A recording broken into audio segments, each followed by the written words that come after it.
Okay, we're ready to start. Welcome everybody, and thank you for joining us today. This is session one of a two-part webinar on nuclear risk reduction and disarmament, and the prospect and whether it's suitable to move to no first use policies in the United States and globally. The webinar, this one, session one, is timed for participants primarily in the Asia Pacific region. Although we do have some who have registered from the Americas and Europe, so it's very late for them, or very early, very late in the Americas and very early in Europe.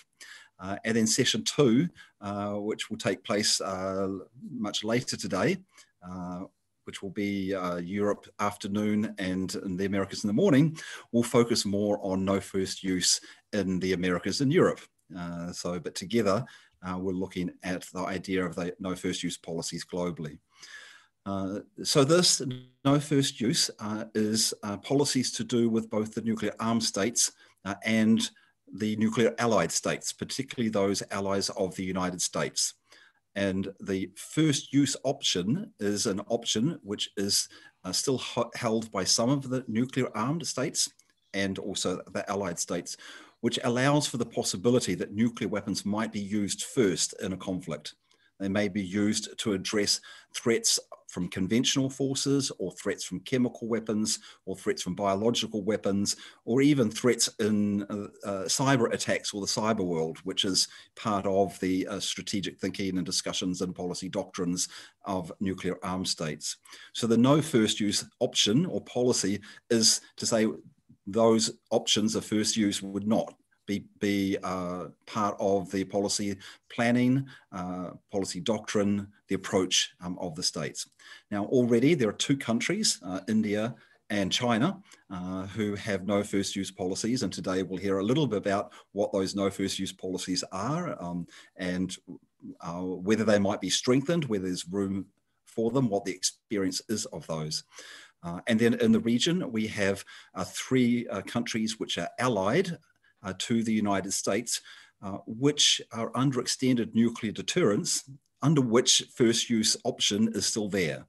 So that's Japan, South Korea, and Australia. And we have a speaker from Australia and from Japan to explore that option. To talk about that framework. And then, as I mentioned, the session two will be looking more at no first use options in NATO, the United States, France, the UK, and Russia. So we're very, very happy that we've got a number of experts here to talk about this. And in the audience, I know we have a range of people. We have some representatives of governments who are examining this issue. There are some representatives of academic world, of think tanks. There are some parliamentarians. There are some campaigners and civil society people. So we have quite a mix that are here today.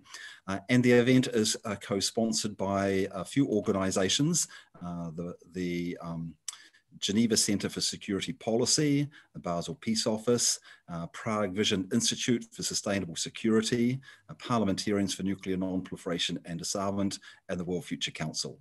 My name's Alan Ware, and I'm the Global Coordinator of Parliamentarians for Nuclear Non-Proliferation and Disarmament, and also the Peace and Disarmament Programme Officer for the World Future Council, and I'll be chairing the event today. So we'll start with the Honourable Gareth Evans as our first speaker, who's a former Foreign Minister of Australia. He's been very engaged in the nuclear disarmament issue, having been chair of two commissions on nuclear non-proliferation and disarmament. And he's also one of the co-founders and the chair of the Asia Pacific Leadership Network for Nuclear Non-Proliferation and Disarmament. Mr. Evans, you have the floor.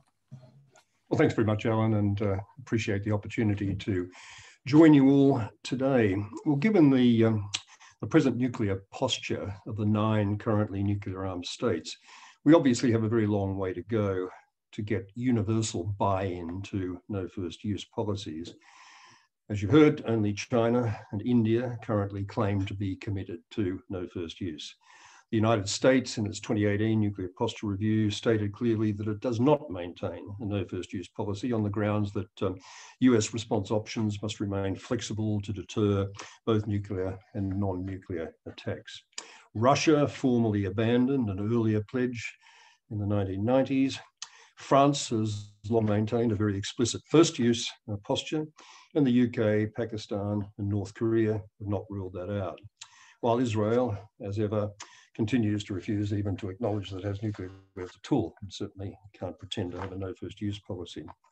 Let me address first of all the question of no first use versus no use at all, because in making the case for no first use, we do have to recognize at the outset that there will always be those in the peace movement for whom any talk of no first use of nuclear weapons is absolutely unconscionable. It's not no first use that we want, they'll say, but no use at all under any circumstances. Well, in principle, it's a pretty compelling argument, but we all have to be honest with ourselves and acknowledge that right now, global zero is about as far away as it has ever been. Yes, we have now the Nuclear Ban Treaty, the Nuclear Weapons Prohibition Treaty, which has huge moral and emotional appeal, has, of course, majority UN member support, remains very important in building and reinforcing the normative case against the legitimacy of nuclear weapons. But it has no buy-in whatever from any of the nuclear armed states or any of those that think they benefit from the protection of those states. And they won't have buy-in from any of these for the foreseeable future, for reasons which are not just ideological and geopolitical and psychological, but go to practical issues like verification and, above all, enforcement. So as unpalatable as this will be to some and as overcautious as it will be to others, the only way forward toward a nuclear weapon-free world in this world as we find it, not the one we'd like it to be, is incremental, breaking the process into manageable steps. And what I believe we should do now is stated in the report of the International Commission on Nuclear Non-Proliferation Disarmament, which I co-chaired with my Japanese colleague in 2009, is to put our immediate advocacy energy not into the elimination global zero agenda, but rather a minimization or a risk reduction agenda, in which no first use, achieving universal buy-in by the nuclear armed states to embracing that doctrine, would be one of the four highest priorities. Those priorities, minimization objective priorities, reduction priorities, can be summarized as the 4 Ds. The first of them, nuclear doctrine, no first use, with this declaratory commitment being given practical credibility, and I'll come back to the issue of credibility last of all, by 3 other Ds: de-alerting, taking nuclear weapons off high launch ready alert status; reduced deployments, drastically downsizing the numbers of those actively deployed; and decreased stockpiles, reducing overall numbers to around 2,000, down from the more than 13,000 now in existence. A world that could actually achieve these objectives would still be very far from being a perfect world, of course we have to acknowledge, but it would be a very much safer one than the one we live in now. So coming now to the core issue of no first use versus no limits on use, or ambiguity. The case for no first use, or similarly for the less robust but still meaningful sole purpose declaration, which President Obama tried but failed to get US allies to embrace, which President Biden happily still seems to support. The case for no first use rests on 2 main pillars: that keeping the option of first use is dangerous, and that keeping the option open of first use is unnecessary from the point of view of the interests of those states with these weapons. As to the danger issue, retaining a first use option is dangerous, both for wider global peace and security, and often for nuclear armed states' own interests, in 5 main ways, which I'll quickly articulate. First, a nuclear armed state that keeps open a first strike option runs the risk of an adversary reading its intentions and, fearing decapitation, launching a preemptive strike of its own, thus precipitating an otherwise wholly avoidable nuclear war. Secondly, a nuclear armed state that fears a surprise first use attack from another which has kept open that option is more likely, we know, to put its own forces on extreme launch alert, thereby increasing the risk of human or system error or miscalculation or general idiocy causing a launch, which precipitates, again, the very catastrophe you're trying to avert. Thirdly, refusing to adopt no first use encourages vertical nuclear proliferation, incentivizing potential adversaries to upgrade their own nuclear forces to deny their opponents a first use advantage or to gain one themselves. That way lies nuclear arms races, with all the multiplication of risks that necessarily is involved with these. Fourthly, refusing to adopt no first use inherently encourages horizontal nuclear proliferation, with all the risks of both deliberate and accidental nuclear exchange that comes with adding new players, new nuclear arms states to the mix.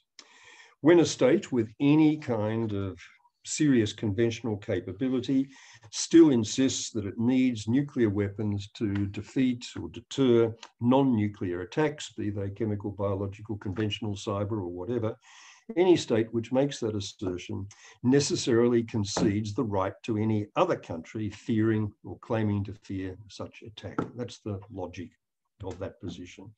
Doesn't help proliferation, non-proliferation at all.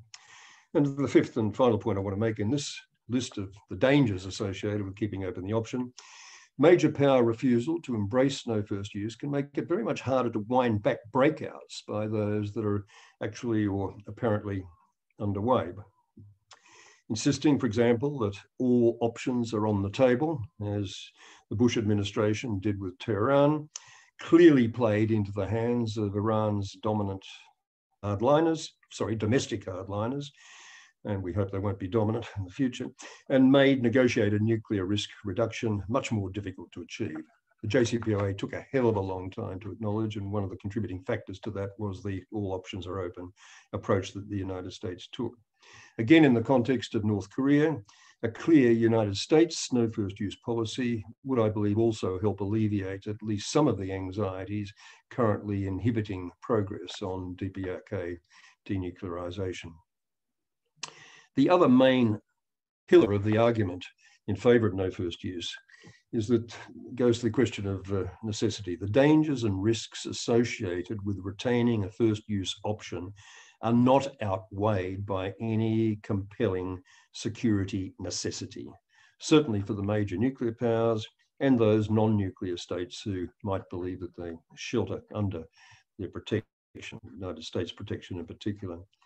In the first place, in the case of the major nuclear powers, especially the United States, they do have and will continue to have for the indefinitely foreseeable future immense conventional firepower, amply sufficient to deter or respond to chemical, biological, or other non-nuclear attack. Secondly, in the case of US allies, who are incredibly important players in this debate, as we saw with the stymieing of the Obama initiative a few years ago, in the case of US allies, it's also the case that for the indefinitely foreseeable future, US conventional capability will be amply sufficient when combined with their own capabilities to protect them against any non-nuclear threat contingency. What they want in these circumstances is certainly a continuation of US extended deterrence, on the availability of which some of them will no doubt need constant further reassurance.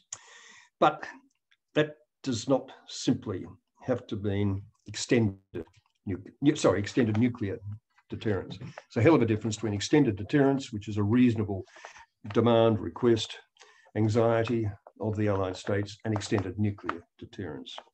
Get over it, Australia as well.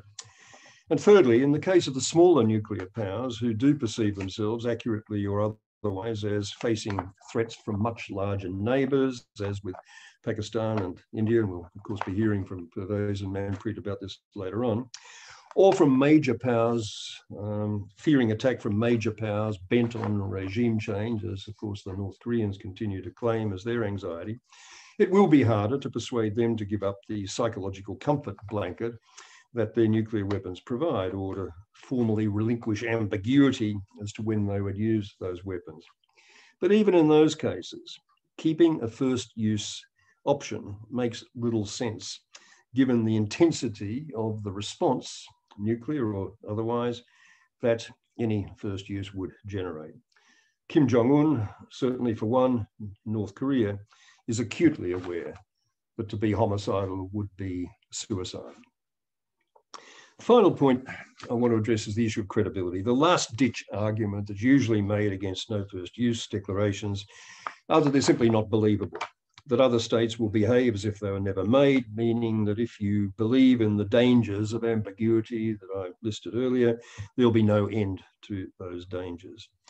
And that in any event, the argument goes, in extremis, the last resort, any state, when in a really crisis situation, any state will simply feel that, will simply do what it feels it has to do. But the first part of that critique, I think, does understate the extent to which military leaders do, in practice, pay close attention to others' declaratory policies, and the way in which those signals of intent do shape the expectations of allies and adversaries alike in what can either be a virtuous circle or a vicious circle. As to the argument that any state could reverse in an instant any no first use declaration it made, it would be much harder to do, and the credibility of the declaration would be much harder to question if the doctrinal commitment to no first use were to be accompanied, of course, by other major risk reduction measures. In particular, the other 3 Ds that I referred to: de-alerting, reduced deployments, decreased stockpile numbers. The bottom line case for adopting no first use policies, or their sole purpose functional equivalent, is not that they're an end in themselves, or will by themselves bring an end to the terrible existential risk to life on this planet as we know it that will continue so long as any nuclear weapons remain. It is rather that they're an extremely important contributor, no first use policies, an extremely important contributor to immediate nuclear risk reduction, an important contributor to the necessary ongoing process of delegitimizing, very important contributor to the delegitimization of nuclear weapons in policymakers' thinking. And they're an important contributor to maintaining a global commitment to non-proliferation, and they're an absolutely necessary way station on the road to ultimate elimination. We do have a long way to go in achieving a safer and saner nuclear weapons-free world, but getting the United States and the other reluctant nuclear arms starters to embrace first use would certainly be one hell of a good place to start. Thank you.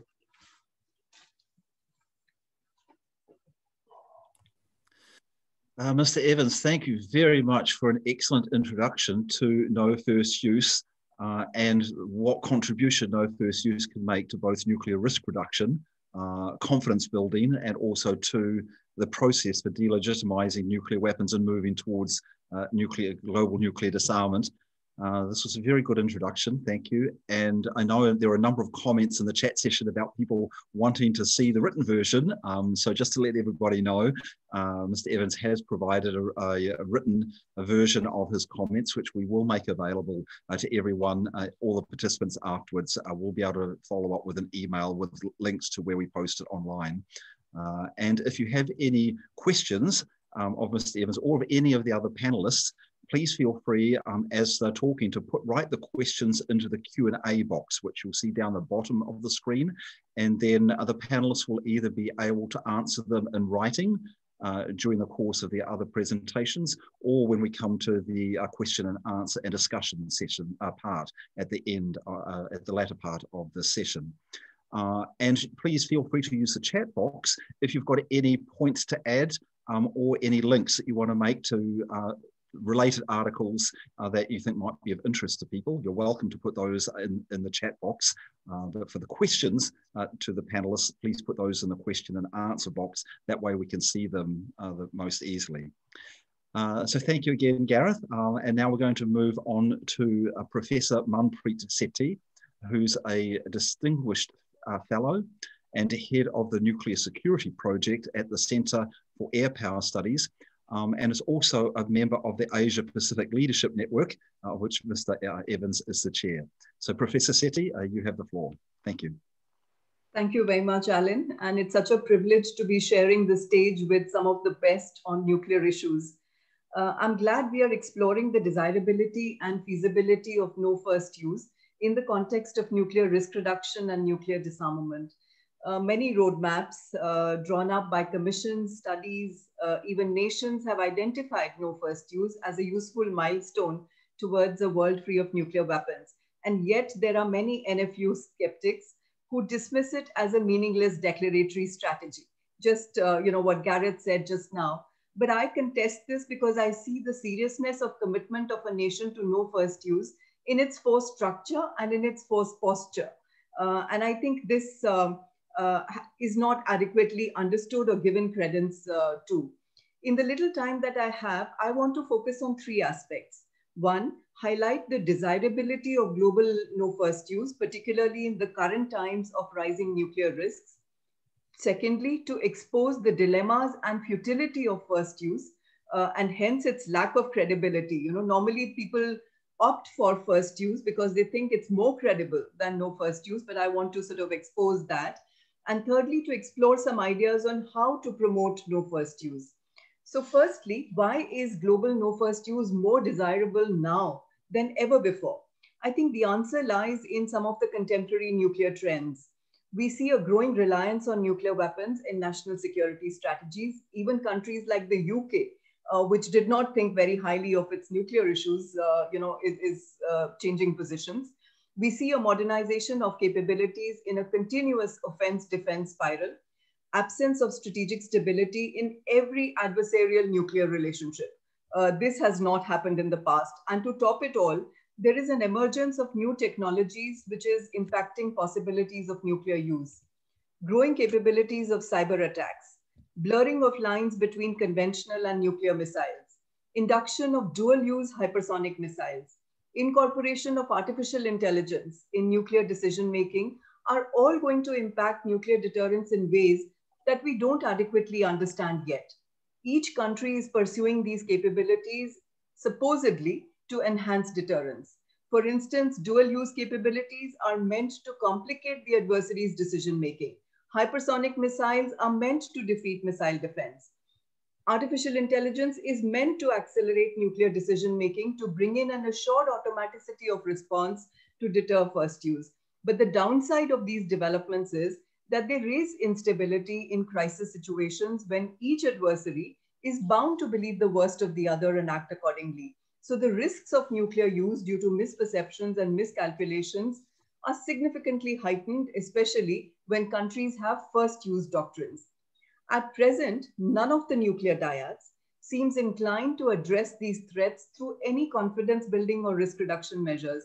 In fact, there does not even appear to be a common understanding of risks at all, nor a willingness to control technologies that may lead to creation of new security dilemmas. But in moments of actual crisis, nations might opt for one of the two responses. In a best case response, one could wait out an attack to determine if it was nuclear before retaliating. Therefore, even nations professing first use doctrines might actually de facto lean towards no first use. But a more dangerous response would be to resort to launch on warning or launch under attack, believing the worst and hence triggering a nuclear exchange. Given this reality, measures that reduce the chances of inadvertent nuclear use are urgent and imperative, and a global no first use could be one step in this direction. If every country was to commit not to be the first to use nuclear weapons, there would be a very high chance of no nuclear use, and such commitments would be especially helpful because of the emerging developments on technologies on which none of us have a handle yet. Now, it is obvious that nations are currently not willing to give up their nuclear arsenals.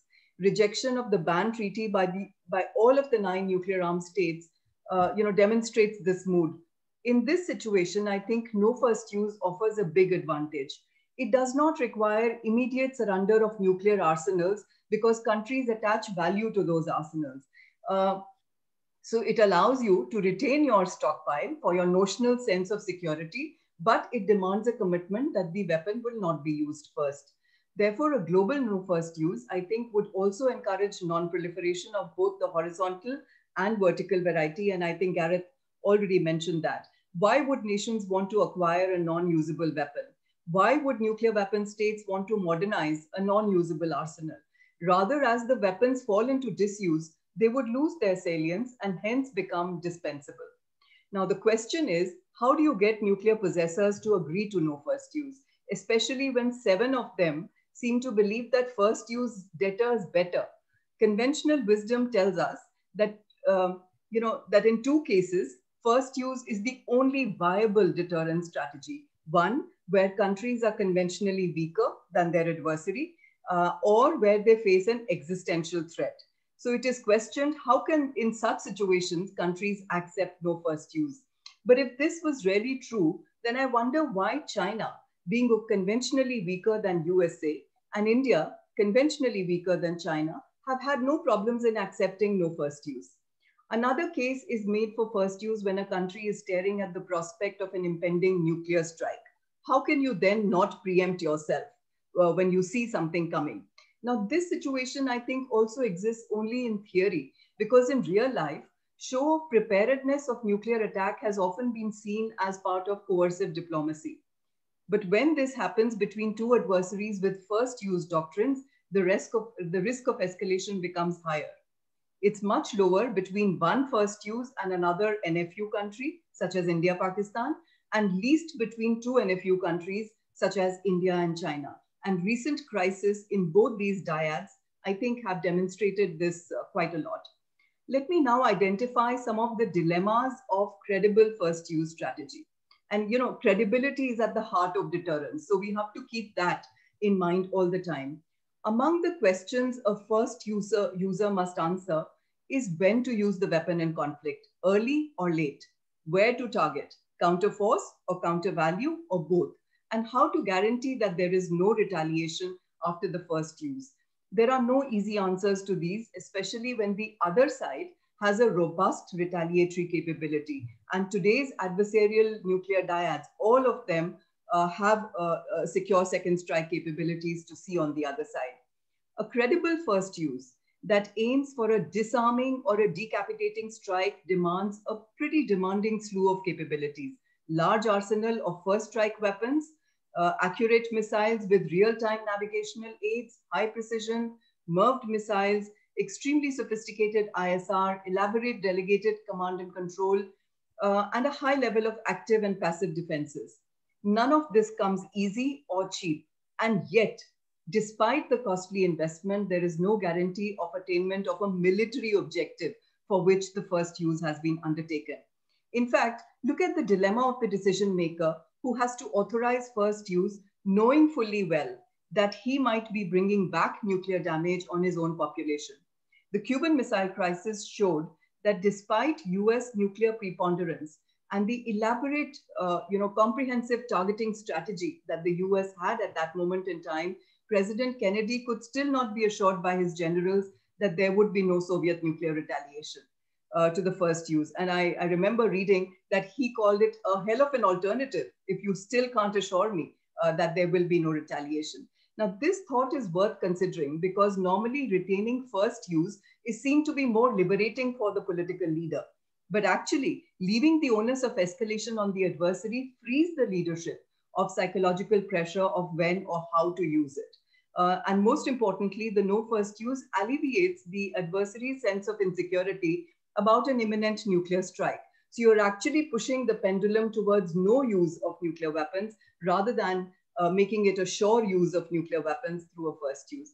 Lastly, very briefly, I want to explore who could be the possible actors in mobilizing action towards a global no first use. Ideally, if such a call was to be made by US President Biden, who has personally been supportive of this policy, after adequate consultations with US allies and NATO members, it would stand the best chance of eliciting a positive response from the others.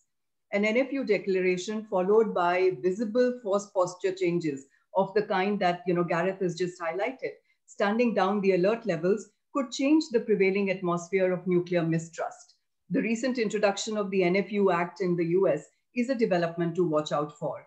If any such action was to reach fruition in USA, a response from China and India, who anyway have NFU policies, could be reasonably expected. China might also be able to rope in its friend and partner, Russia. UK and France may be persuaded by USA. Pakistan and North Korea would certainly have their reservations. They might hesitate to join in immediately, but as the norm of no first use becomes stronger, I think Pakistan may like to join in order to showcase its responsible behavior. Progress in negotiations with North Korea could get it in too. This may need some security assurances, which may become possible as a cycle of positives is generated by the majority of states accepting no first use. In a second scenario, China and India could start the ball rolling with a bilateral no first use agreement. Of course, this looks very difficult at the moment owing to the mistrust and suspicion that has crept into the India-China relationship since last year. Also problematic is the Chinese attitude towards India's nuclear status that has not allowed any dialogue between the two countries.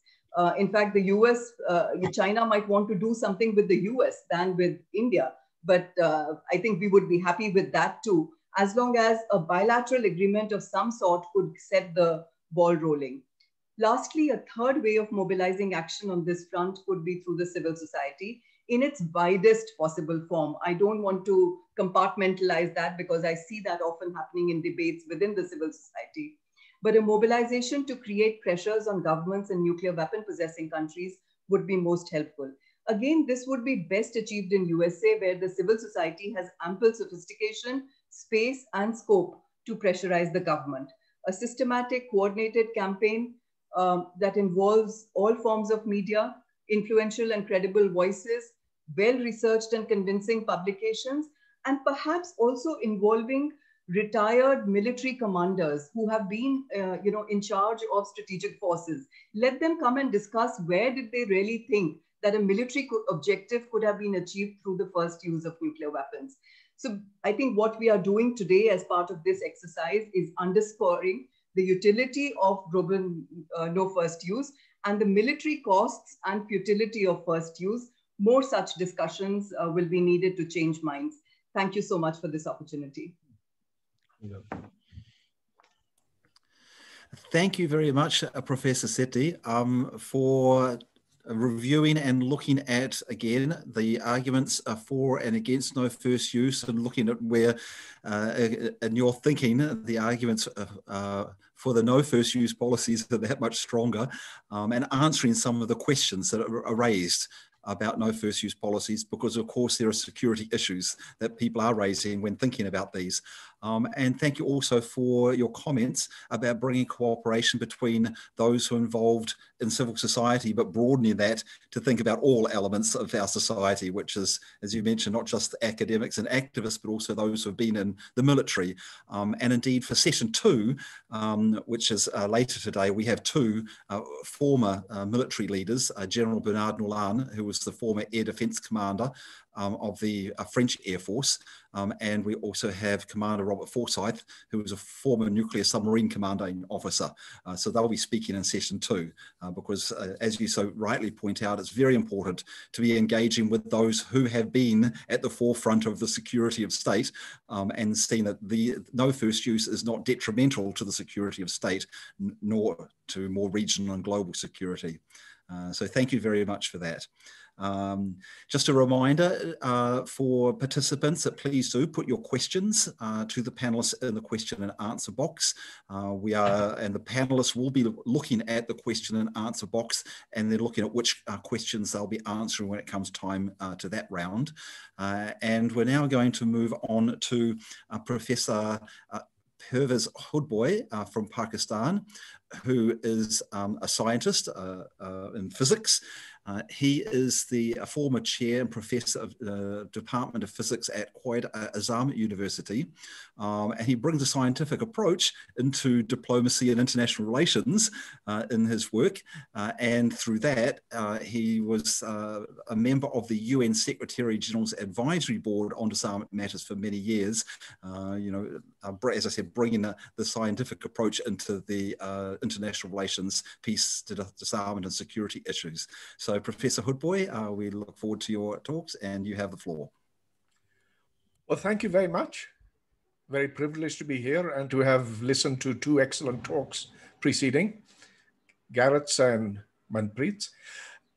They concentrated on the theoretical aspects. I will confine my remarks to Pakistan and India. I have a little PowerPoint on that, so I guess I am able to share my screen with you. How do I do that? Down the bottom, there's a green button that says share screen. Let me see. Where does it share screen? Yes. So can you see my screen now? Yes. Okay, okay. Which means I can go here. Yep. And yes. Okay, good. So greetings to everyone from Islamabad. It's a nice bright morning over here. I first want to just reiterate the arguments that Gareth made in favor of a no first use policy. He said it's bad because of these 4 reasons, which are particularly relevant to Pakistan, India. First, that if you have a first use policy, then it increases the other side's temptation to strike first and to decapitate. So it is really an invitation to attack first. And by increasing the adversary's readiness, the chances of accidental nuclear war go up, because the more you are at triggers alert, the greater the chance that something will go wrong. And we know that when things get on edge, then the possibilities of equipment failure, of bad decisions, of attitudes, visceral attitudes coming in, those chances do increase. And then the 2 other arguments that he made are also very solid, that if you have a first use policy, well, then the other side says that we need to upgrade our nuclear forces. We need to get better ways of detecting incoming missiles or aircraft and perhaps to shoot them down. And it leads from one thing to the next. So that's vertical proliferation. And if that's not enough, then you also need horizontal proliferation. You've got to have more of every kind. And so, yes, at a theoretical level, it makes a lot of sense to have a no first use policy if you want to decrease the chances of war, of nuclear war, which everyone knows will be catastrophic, which in the case of India and Pakistan, and even if only half the nuclear weapons in the 2 arsenals are used, will lead to a global catastrophe. So we already know that. And of course, were it in my control, and in fact, I suppose in the control of everybody who's listening on, we'd rather have a no first use policy for our countries. Well, here is the weapon which is Pakistan's first use option. It's the Nasr missile. I'll give you a better view of that. So there are 4 of them on a truck like this, the transporter erector launcher.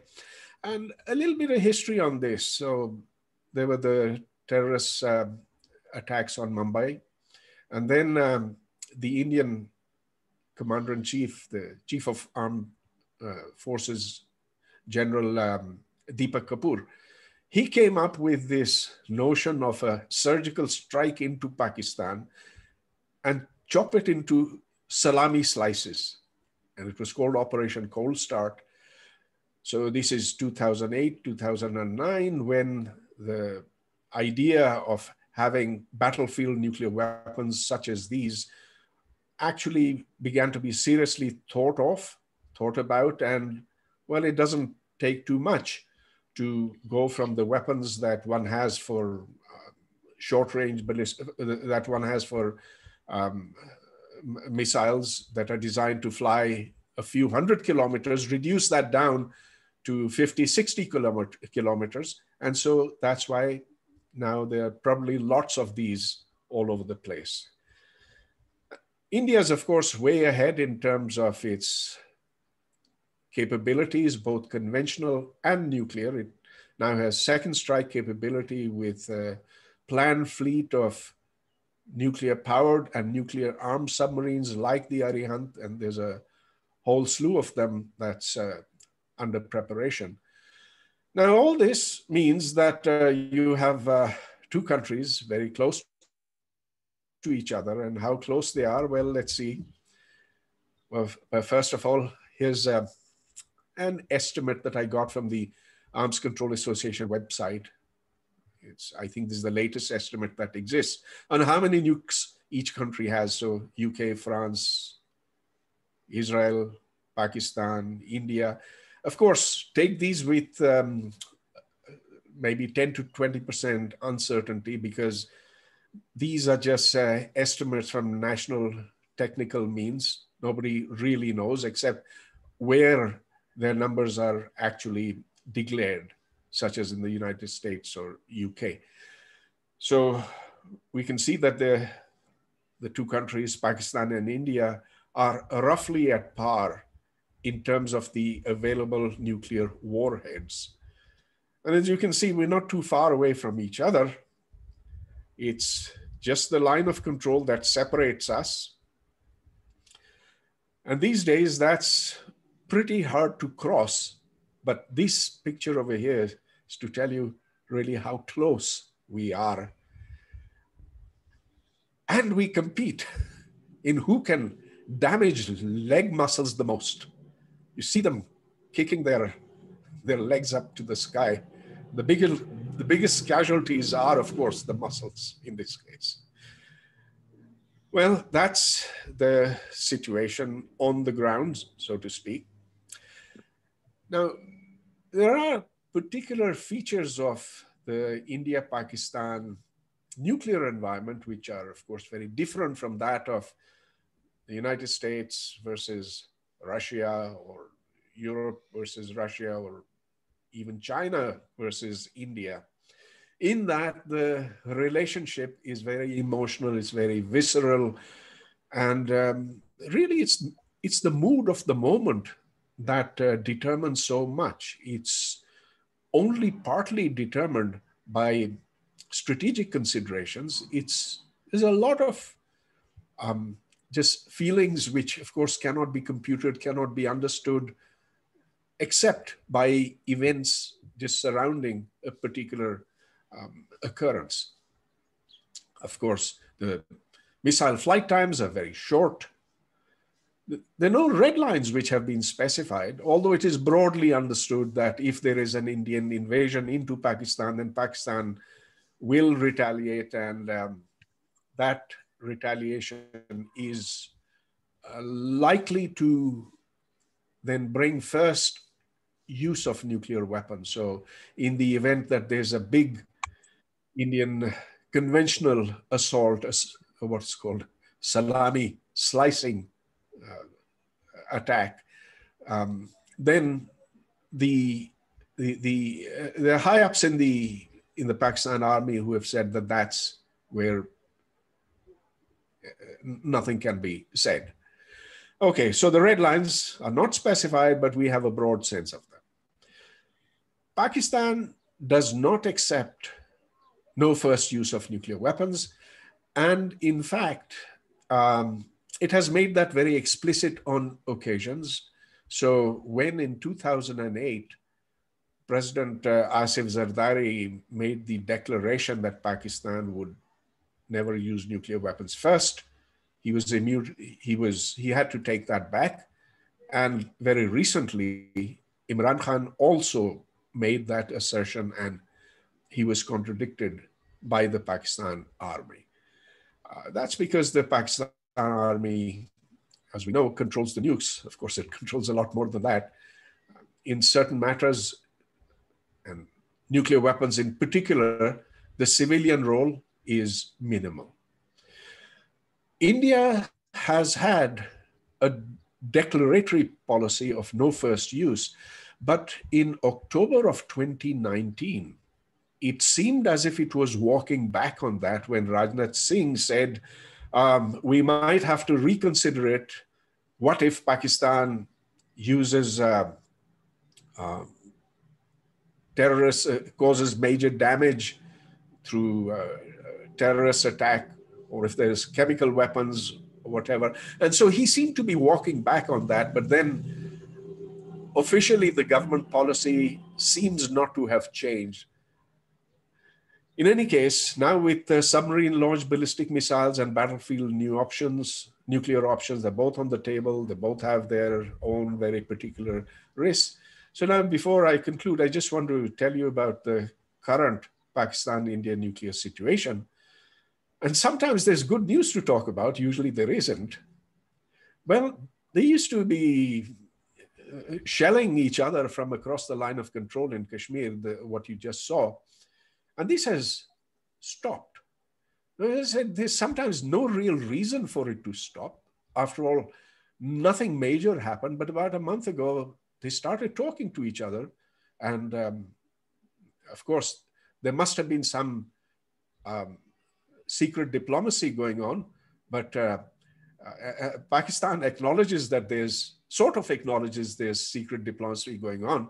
India has not even acknowledged that there's been that kind of diplomacy, and yet they've stopped throwing shells at each other, which is a very good thing, of course. There's also been another change on the ground, that attacks from Pakistan into Indian-controlled Kashmir have greatly lessened, and that's probably because of that heavy fortification that you just saw, those rolls of barbed wire and so much more electronic sensors and drones and whatnot. But also, one doesn't see the jihadist forces in Pakistan anymore. They've been reined in.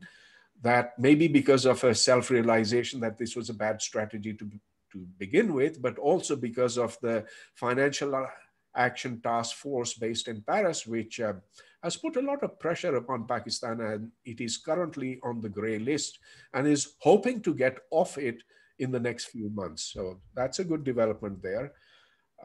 It's probably true that military confidence building measures are in place. One hopes that they are, but again, they have sort of limited utility. Well, here is the sad part. And so here we are talking about nuclear weapons, but actually they've become sort of furniture, in the sense that, yeah, okay, just like there are sofas in your drawing room, the nuclear weapons in your arsenal. And so people have stopped worrying about that. And of course, things haven't become safer really. It's just that the level of alarm has gone down. And there are as many nuclear weapons as there were before. In fact, they're steadily increasing on both sides, on the Pakistani side and in the Indian side. And okay, today, things appear a bit better, but then who knows what might happen a little bit down the line. So it's very likely, I don't say that I know the situation, but there was a suicide attack on Indian troops in Kashmir in 2019. It is very likely that it was not Pakistan which was involved. Could have been, but I don't think so. It was anyway claimed Indian warplanes crossed into Kashmir. And here is the debatable point. Did they get the target or did they miss it? I am inclined to believe that they missed it and that it was a disaster, but anyway, both India and Pakistan think that they won this skirmish. So we know what happened. Pakistan retaliated with an air attack. An Indian MiG-21 gets shot down. Fortunately, the pilot is released. There are no nuclear threats. The crisis winds down, and everything is hunky-dory after that. So have we moved up the nuclear learning curve? Maybe, because nuclear weapons were not used as a direct threat at that time. So maybe we have learned something, but have we learned enough? I don't think there's enough learning, certainly not. So just a little bit to conclude, we're going to get these, if things develop to a crisis point, it's more likely to be a escalatory process. And when you have that, then tensions go up, then Of course, you have to give the launch codes, the launch authority, and that's when you'll have information, misinformation, deliberate disinformation, and it'll be a chaotic environment. And that's why I think all these things will matter: mood, perception, personality, circumstance, atmospherics. What will happen if the big countries come in, and what if they don't? So will we have another happy ending or not? We don't know. And so if it was something that I could do something about, I'd adopt a policy of no first use. It adds a level of security. It doesn't end the problem, but it helps us towards a situation of slightly greater security. Okay, thanks very much for listening. Bye.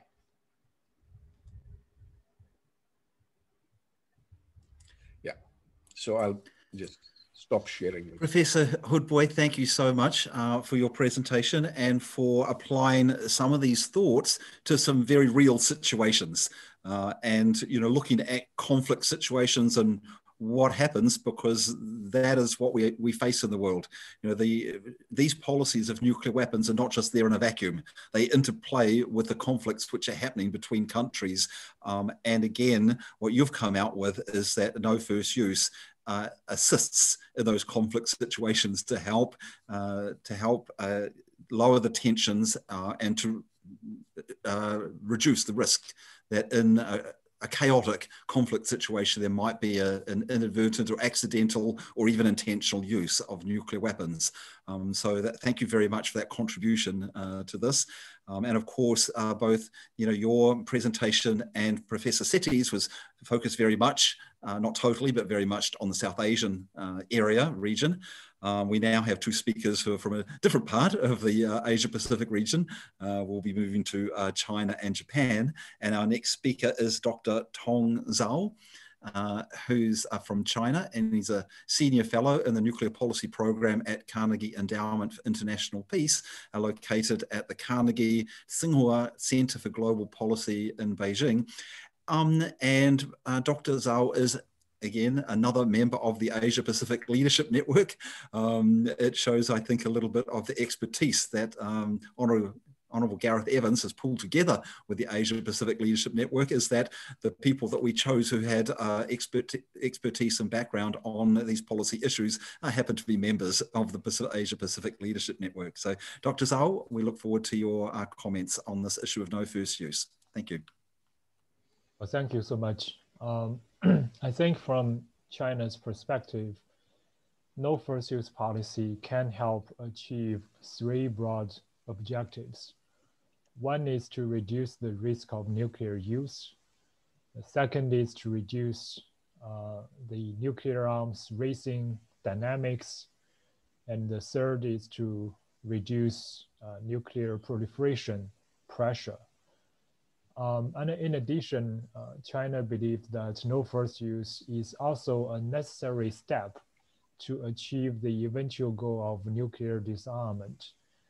The Chinese argument is, if we look at the track record of chemical weapons and biological weapons, the 1925 Geneva Protocol prohibited the use of chemical weapons and biological weapons in international conflicts. And that paved the ground for the subsequent prohibition of chemical weapons and biological weapons themselves. So the argument goes, the same approach is also necessary if we want to achieve nuclear disarmament. We need to first prohibit the use of nuclear weapons first, before we can move towards banning the weapons themselves. And prohibiting the first use of nuclear weapons would then become a first step for achieving prohibiting the use of nuclear weapons. And in that regard, it is important for nuclear weapon states to first adopt no first use policy if we want to move towards achieving nuclear disarmament. Of course, in order to achieve the benefits of no first use policy. We need to ensure that the no first use policy is credible. If it is not credible, if other countries do not believe in no first use, in for example, China's no first use policy, then all the assumed positive benefits that, for example, would contribute to a strategic stability and would contain nuclear arms race would decrease, would not be achieved. In fact, if no first use policy is not credible, it could lead to greater escalation risk during a conventional conflict.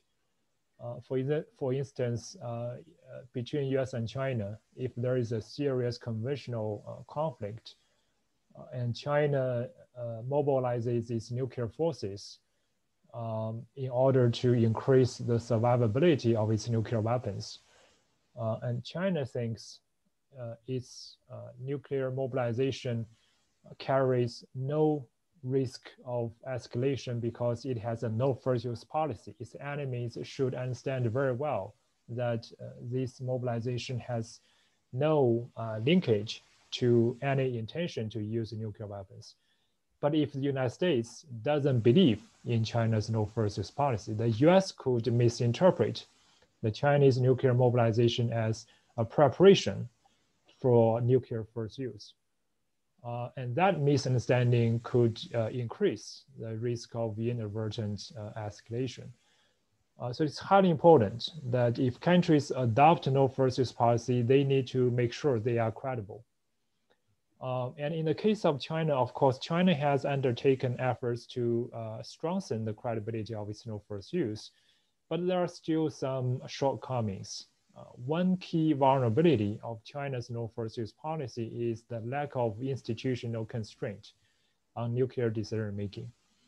China's no first use principle was basically imposed by China's first generation political leaders on Chinese military. It was not a result, there is no evidence that China's no first policy was a result of lengthy and comprehensive research and study by military experts. And in recent years, of course, in China's political system, the national power has further concentrated under one person. The Chinese president also serves as the chairman of China's Central Military Commission and also serves as the general secretary of China's Communist Party. So ultimately in the Chinese system, the decision about whether to apply no first use ultimately boils down to one person. If he thinks that it serves Chinese interests to threaten nuclear use in a conventional war or to even to initiate nuclear use in a conventional war, no one would be able to raise questions or to challenge that decision. So there are things that China can do to strengthen the credibility of no first use, for example, by establishing some domestic institutional constraint on nuclear decision making. It's also important for countries to coordinate various aspects of their nuclear policy in order to strengthen the credibility of its no first use policy. In the case of China, there is a question about if the US uses nuclear weapons on China, would China then drop its no first use promise and be okay to use nuclear weapons against not only the United States, but also US allies, right? And if you look at China's theater range nuclear weapons, the most likely employment scenario is that China would conduct a nuclear retaliation against American military bases in Japan or South Korea after receiving a first American nuclear attack.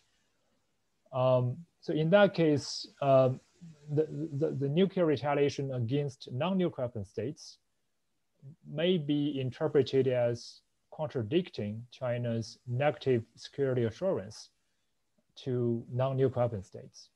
So there are elements of China's nuclear policies that may be in tension, and that internal tension, I think, undermines China's nuclear, the credibility of China's nuclear policy, including no first use. So there are things that countries can do to further enhance their credibility. And also, in order to achieve the security benefits of no first use, it's important that it's not only China or India that adopt no first use, but more countries would adopt no first use as well. If two nuclear weapon states have credible mutual no first use agreements, that would basically amount to mutual no use agreement, because if both countries promise that they wouldn't use nuclear weapons first, then that will basically lead to a mutual no use scenario. So that's a very good result. And in that case, neither country would need to worry about the other's development of homeland missile defense capabilities, because again, there will be no threat of first use or nuclear use at all. So credible mutual no first use could also help us resolve disputes over issues like missile defense, which has been seriously poisoning the security relations among many nuclear weapon states. And in that case, the US, for example, would be able to continue developing homeland missile defense against North Korea, for instance, without causing reactions from China and Russia. So that's a very important reason I think more nuclear weapon states should adopt no first use, because together they can achieve even greater security benefits. And in the case of China, China is receiving a lot of pressure from the United States and other members of international community to engage in arms control cooperation. And China, from the Chinese perspective, one first step in future arms control discussion would involve US adopting no first use. And so in that case, would China trust American no first use policy? What criteria would China use to measure the credibility of American no first use? I think those are questions that China will encounter in the future. So thinking about the possibility of more nuclear weapon states adopting no first use, we may need the nuclear weapon states to jointly study or examine one important issue, which is, can they agree on a set of observable indicators as a measure of a credible no first use commitment? Can these countries agree on indicators that would capture key technical, institutional, organizational, and operational features of a country's nuclear force that would prove that a country is serious about maintaining a no first use commitment? So that study can be very useful if nuclear weapon states can agree on a set of such indicators. Then they should use these indicators to guide their own nuclear policies in order to demonstrate their credibility. But even if this joint study leads to an observation that there is no way that nuclear weapon states can agree on a common set of indicators, even if the result is negative, I think such a joint study and the dialogue itself would be a good opportunity to build better understandings about each other's views on no first use. And that would be a very necessary step if China or any other country would like to promote the international adoption of no first use. The last point I want to make is, given that China really wants the United States and other countries to adopt no first use, it's useful to note that one important reason the United States has been reluctant to do so is because of opposition from its regional allies. Japan, for example, is very concerned that American no first use policy towards China would embolden Chinese conventional military aggression in the region. So given this connection, I think it's in Chinese interests to also engage other regional players, such as Japan and South Korea, and maybe to even offer some conventional military assurance to Japan and South Korea to reduce their concerns and therefore encourage them to reduce their opposition against American no first use. There are many things that China can do, in fact, to reassure other regional countries. One example is China could consider making a promise of not using military means to resolve territorial disputes with its neighbors. Right? I think that's certainly possible for China to do because China has been very proud of its track record of resolving territorial disputes with many countries peacefully. And Chinese leaders have called on other countries to promise not to use military means to resolve national and international disputes. So I think, if China can consider making those security assurances available, it would greatly contribute not only to its international image as a peaceful rising country, but also to preparing the ground for US and other countries to consider no first use more seriously. I will stop here and look forward to other speakers' comments. Thank you. Dr. Zhao, thank you very much for your presentation, which is very interesting because it highlighted some very many nuances of no first use. It's not just a declarative policy, as you mentioned, but it's also got to do with a number of other factors, including the deployment of the weapons, including confidence building measures between the nuclear armed state and others in the region. There are very many aspects there which really add to both the understanding of where there might be resistance to no first use policies from some other countries in the region, but also some ideas about how that resistance can be resolved in win-win diplomatic ways. So a very interesting presentation. Thank you very much. And now we'll stay in the region, and we have Ambassador Nobuo, former Ambassador Nobuyasu Abe speaking. And Mr. Abe is a senior advisor for the Council on Strategic Risks in Japan, and he's also a former UN Under-Secretary General for Disarmament Affairs. So Mr. Abe, we welcome you and we give you the floor.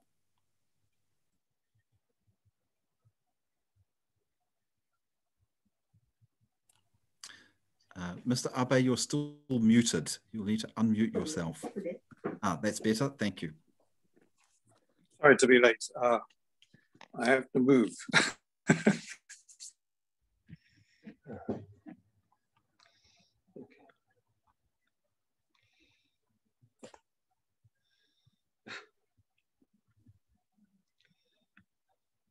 We're not hearing you. Mr. Abe, we don't see you or hear you at the moment.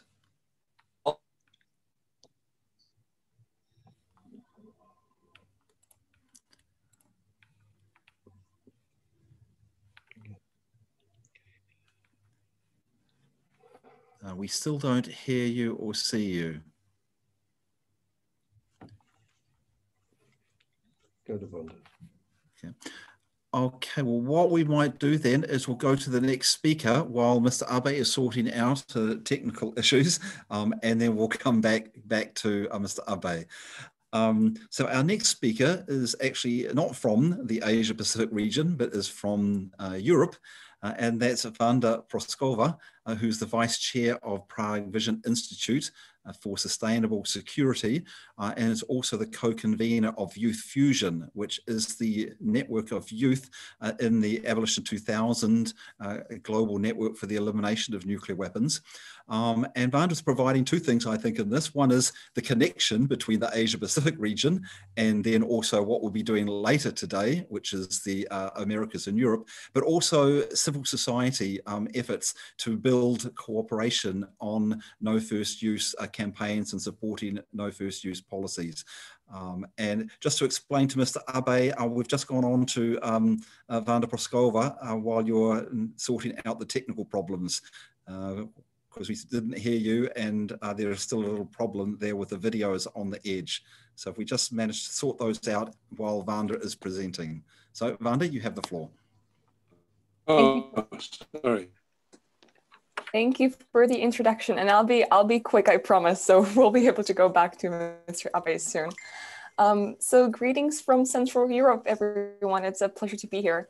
You know, following this panel of such distinguished speakers is very hard to follow for me, but I'm excited to be here nevertheless, because I'm hoping to introduce a new, very exciting project that's currently in the works. As the name and the title of the webinar would suggest, it'll be a campaign on a global no first use approach. So let me sort of explain where we're coming from with this and bring it more to the global point of view. I think it was mentioned by many of the speakers before me, recent times really felt more like a roller coaster of events, and the world really seems rather unstable. But there are some good news as well. Exactly 2 weeks ago, actually, the bill on no first use was reintroduced in the US by Senator Elizabeth Warren and Representative Adam Smith. So that is very exciting. And in general, there is a very strong and growing campaign in the USA to move the government to adopt a no first use policy. There's a lot of promotion going around. For example, the Beyond the Bomb campaign is doing a fantastic work. And in session 2 of the seminar, we'll hear from one of their leaders, Yasmin Silva, speaking on this topic. There's also a lot of advocacy to the Biden administration going around, and introductions of different resolutions on the city and state levels as well. So a number of recognized organizations and institutions have decided to collaborate to create a global no first use campaign, pretty much with 3 purposes, or with a threefold purpose. A, to advocate for the adoption and implementation of no first use policies by nuclear armed states. Secondly, to assist the American no first use campaign by building the necessary support from US allies around the globe, including, of course, Asia and the Pacific. And thirdly, to advance no first use as part of the broader objectives of nuclear risk reduction, non-proliferation, of course, and disarmament, and as a complementary to other related measures and initiatives. So from the point of view of a young civil society member, let me tell you why we think, or the campaign thinks, why I think that no first use would be a good idea. Firstly, when you think about it, it is just logical. The first use option, which is maintained by most of the nuclear weapon states, means that nuclear weapon countries believe that they need to retain nuclear weapons for a range of security scenarios, not just to deter a nuclear attack.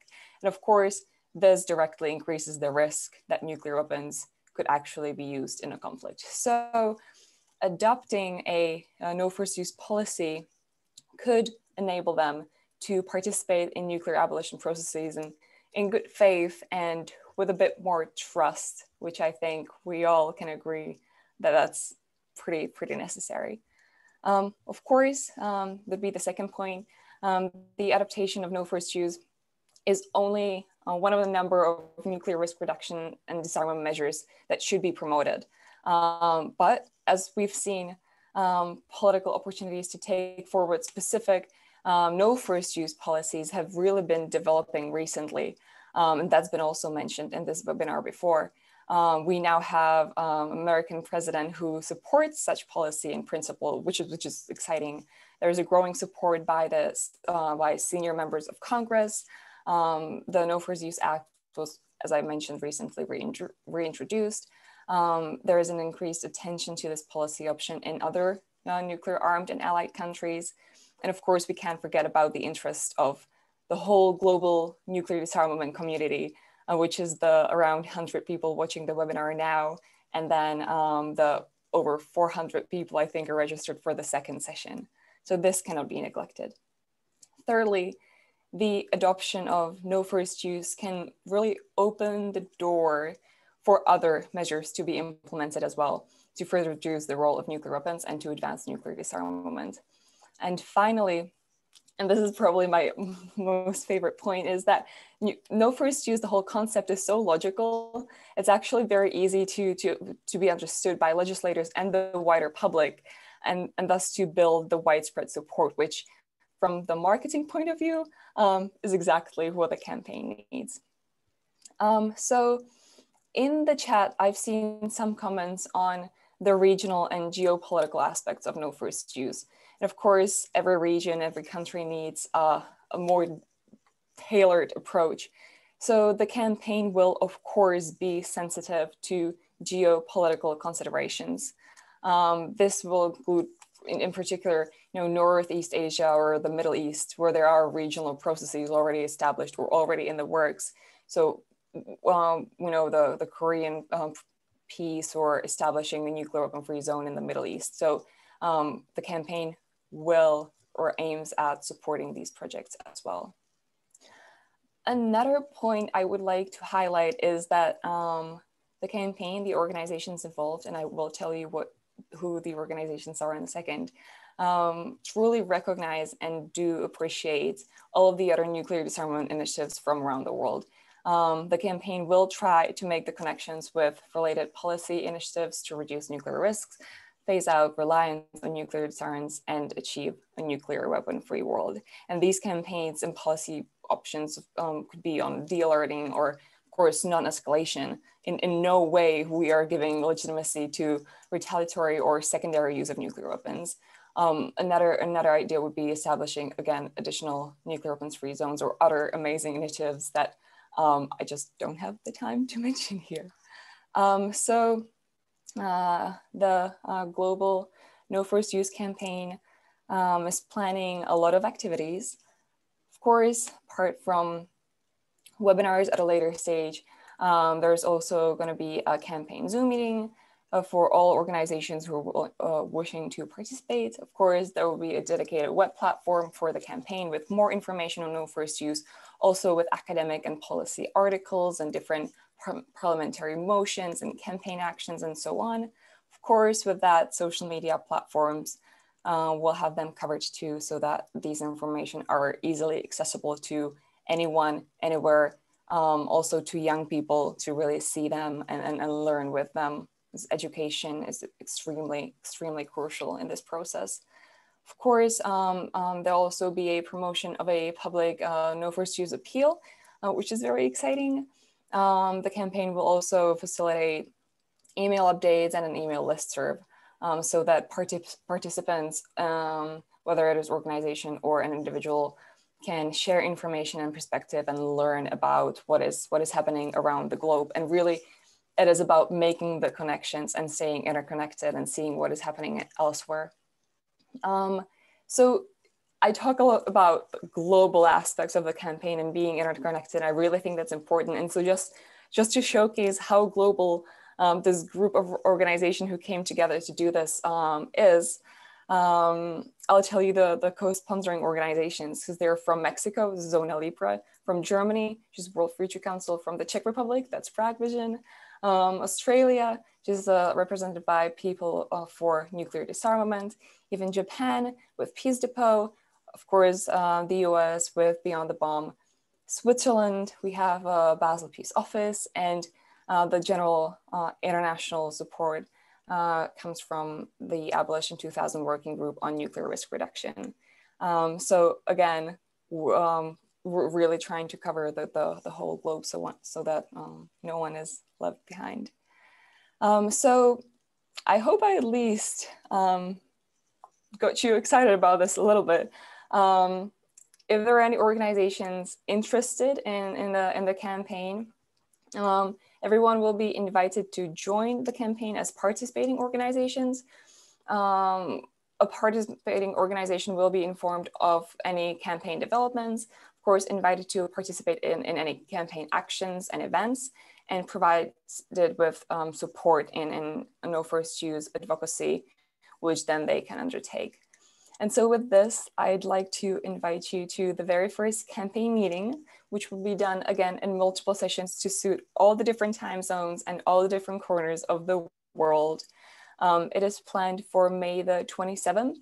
We will be sending out information in due course. But if anyone would like to get in touch already now, they can email at info@pnnd.org. To stay in touch, and I'll post the email in the chat so everyone can see it. So I know the time's pressuring us, but what I'm trying to say, and I think that's been obvious throughout the whole seminar, the world truly seems rather unstable, but in my eyes, adopting a no first use policy could really make the world not just more peaceful, but more stable, and add that extra level of security, which has also been mentioned in the webinar. So I would like to invite you all to join the campaign once it's launched and to advocate together from all the different corners of the world, because we can learn from each other to make this happen. Thank you very much. Thank you very much, Vanda. And as Vanda mentioned, we will have information on the campaign and how people can participate sent to everyone who's participated in this webinar, both sessions, and also those who registered but couldn't actually make it on, so that will be sent to you an email in a couple of days. So now we'll see if we can swing back and see if we've got the technical things working out for Mr. Nobuashu Abe. We see you on screen, Mr. Abe. And if you unmute yourself, I think we'll be able to listen to you. And just to remind everybody that Mr. Abe is Senior Advisor for the Council on Strategic Risks in Japan and is a former Under-Secretary General of the United Nations. Mr. Abe, you have the floor.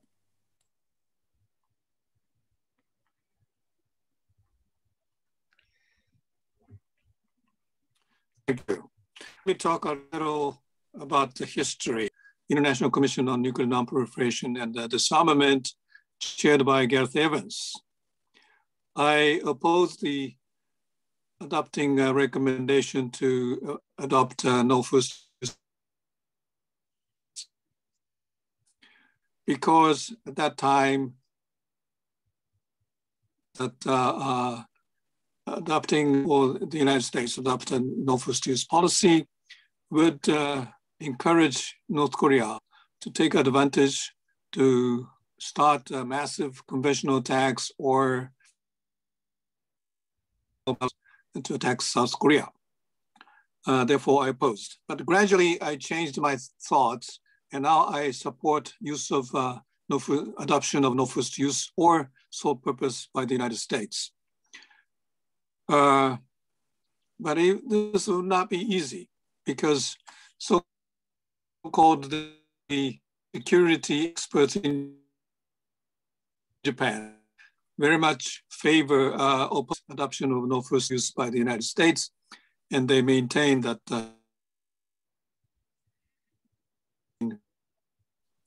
but I think I'm not sure if administration will adopt no first use or sole purpose policy.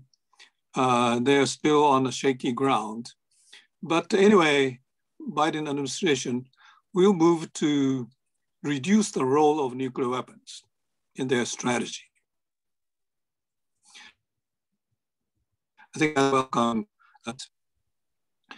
But that means what? It's implied in the nuclear posture review of the Obama administration, and also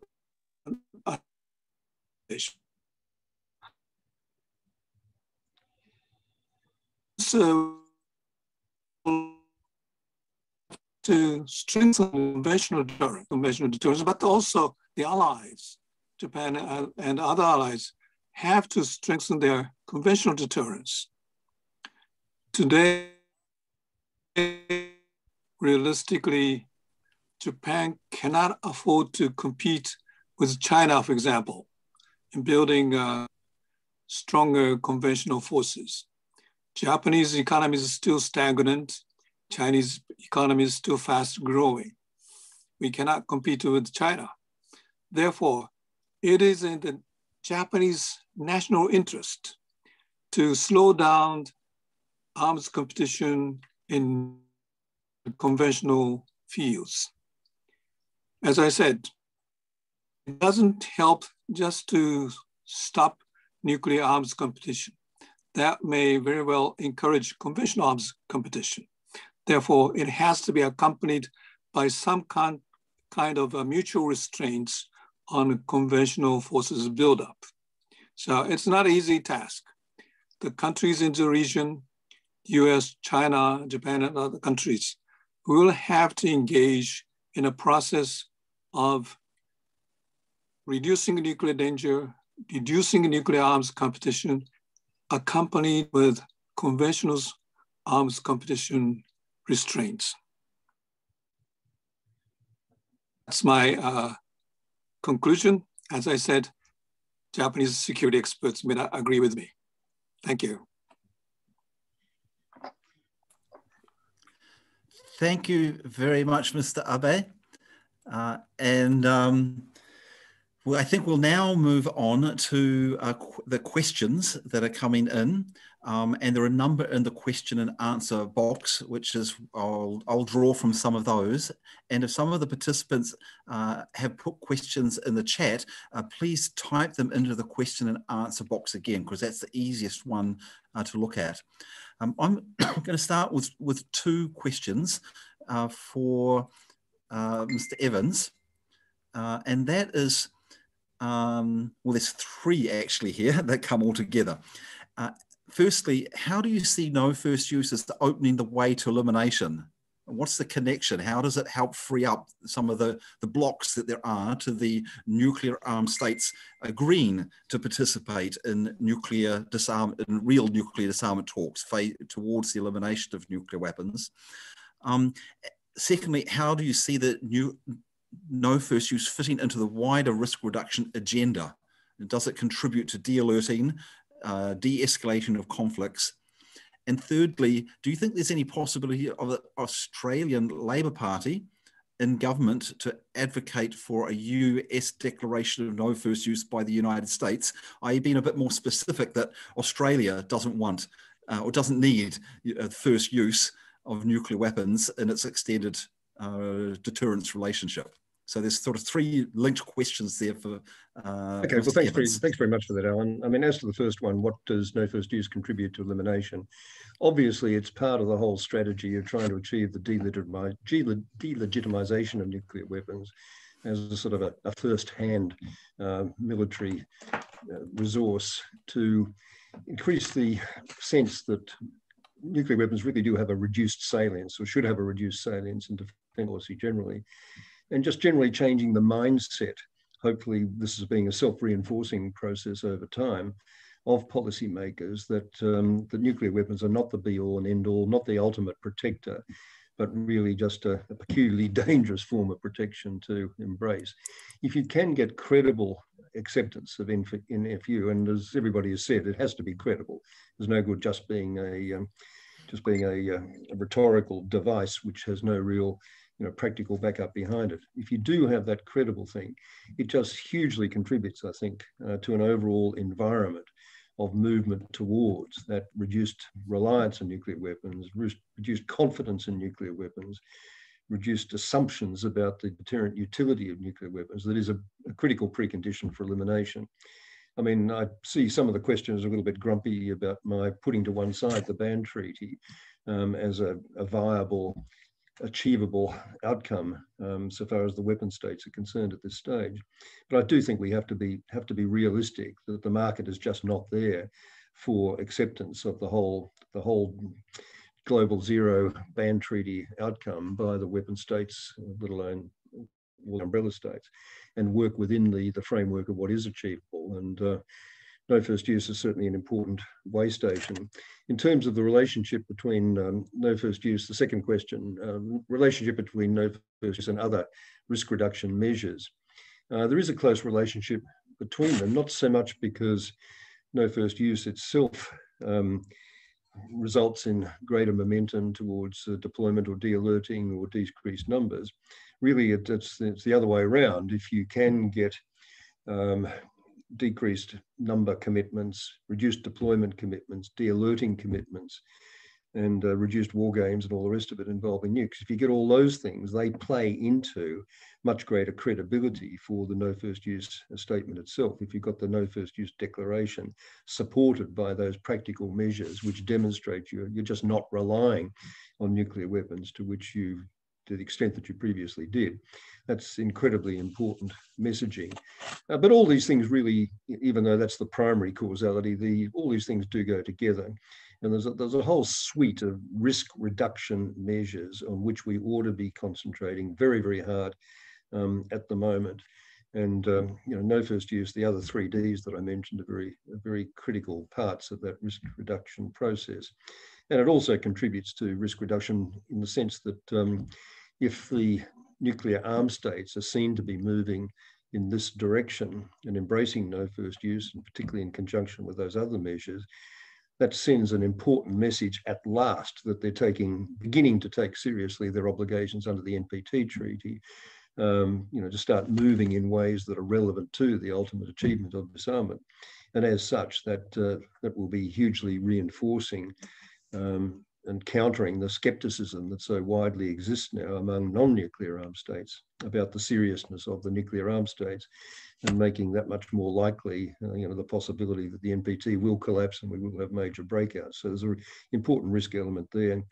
So far as Australia's position, Australia has not covered itself with glory over the years with our sort of pretty unthinking enthusiasm for the United States and going down every rabbit hole the United States wants to take us. And there's been a lot of reluctance on the part of all Australian governments to really sort of put in any way in question the full might of the wonderful US alliance. But I think the Labor Party, certainly would have been the case had this been a specific issue in my day, I think I can credibly claim. And I think more generally, particularly after the experience of the Iraq War and so on, and some of the missteps that the US has taken, I think there would be a huge amount of enthusiasm on my side of politics were Joe Biden to go down the path of either no first use or the functional equivalent of the sole purpose declaration. And I think you could expect very strong support from our side of politics. I think we do understand the Australian Labor environment, the difference between extended deterrence, which has still got a big constituency, and extended nuclear deterrence. There's a lot of skepticism, a lot of unhappiness about any kind of reliance on nuclear weapons, and not a strong belief. I know that the situation's a bit trickier in Japan, and when you're that much sort of closer to it, but living where we are, just as living where New Zealand is, I don't think we really feel it very likely at all we'll ever face ourselves existential risk from being targeted with nuclear weapons. Maybe some of our particular military installations which feed into the US apparatus would be at risk of nuclear attack, more likely conventional attack. So it's not a huge risk for us, and it ought to be accordingly something that both sides of politics are willing to embrace as part of the larger goal, which I began with, of just reducing the salience of reliance on nuclear weapons and delegitimizing nuclear weapons, and finally getting us to the stage where we can be confident that at least the culture is changing, the mindset is changing, and there will be greater receptivity over time to going the whole distance towards elimination. Thank you very much, Gareth. Now, the second question I'm going to choose from the list here is swinging back to South Asia, and it's from Ambassador Tariq Haider. So here the question could be addressed by either Manpreet Sethi or Purvis Khudboy, although I think Professor Sethi already addressed some of this a little bit in her presentation. He writes, and I'll just summarize it, that the no first use policy would be disadvantageous and to the smaller military powers, and could make it less secure for the smaller military powers, allowing the bigger military powers an advantage. That's sort of the summary of what was put in there. So here I think I'd put this question to Professor Hoodboy, as you know, Pakistan is a smaller military than India. This is, I think, where Ambassador Haider is coming from. Would a no first use policy of Pakistan be detrimental to Pakistan because it put it at a disadvantage to India? Well, of course, one could always make that argument. And in fact, this is the argument that NATO used to make at one point, that there are so many Soviet tanks that that NATO wouldn't be able to counteract them. And so that's why it went ahead with its first use policy. Now, in the case of India, Pakistan, I think that, yes, certainly it's a fact that India is perhaps 3 times militarily superior in terms of conventional forces. Depends on how one does the calculus over there. But no first use, to my mind, has as its greatest advantage that it creates an atmosphere where both sides are less hostile to each other, and they allow for feelers of peace to be made. Now, let me be very specific. When in 2019, India was indicated that it might walk back on its no first use policy, there was an immediate reaction in Pakistan, a very hostile one, and it led to, well, at that time, relations deteriorating even further. And there was cross-border shelling, more of that happening at that time, just following that statement. So to my mind, there is the psychological aspect, which perhaps is more important than the military aspect. After all, this no first use is a declaratory statement. It's not enforceable. We all know that. And what if a use is made? Well, that whole thing goes out of the window. So to my mind, it would still be better, in spite of all what has been said about the downsides of this, that all countries should agree to no first use because of the advantages that this carries in terms of reassuring the other side. Thank you very much, Professor Hoodboy. Professor Sethi, would you like to add anything to this? I know you already talked a little bit about this in your presentation, but perhaps if, you know, like India with a stronger conventional forces and next door Pakistan may be nervous if they're moving to no first use, are there some confidence building measures or some processes that could help build that confidence and make, you know, Pakistan less nervous about adopting a no first use policy? Yes, thanks, Alan, and thanks, Mr. Haider, for that question. And I know where you're coming from in suggesting that conventionally weaker countries can't find it useful to have NFU. I already mentioned that. And the fact that NATO made that policy and that Russia walked back from its NFU when you know, it became conventionally weaker seems to have reinforced that belief for the weaker countries. But, you know, Mr. Hoodboy had started by saying that Nasr is seen as the first use weapon. So for a conventionally weaker country, you could use your nuclear capability in first use mode in 2 ways, either by doing a first strike, which is very difficult because if you're conventionally weaker, then I don't expect you would be nuclearly very strong and be able to overwhelm the other side. And the other way could be the use of the Nasr, the so-called tactical nuclear weapon, which could be used in a battlefield situation. Now, the assumption here is that by doing something like this, you would be getting either the international community to rush to your aid in order to restrain the other side from using nuclear capability and walking back on the conventional offensive, or it could be that this is going to be such a small strike that the other side will not do nuclear retaliation.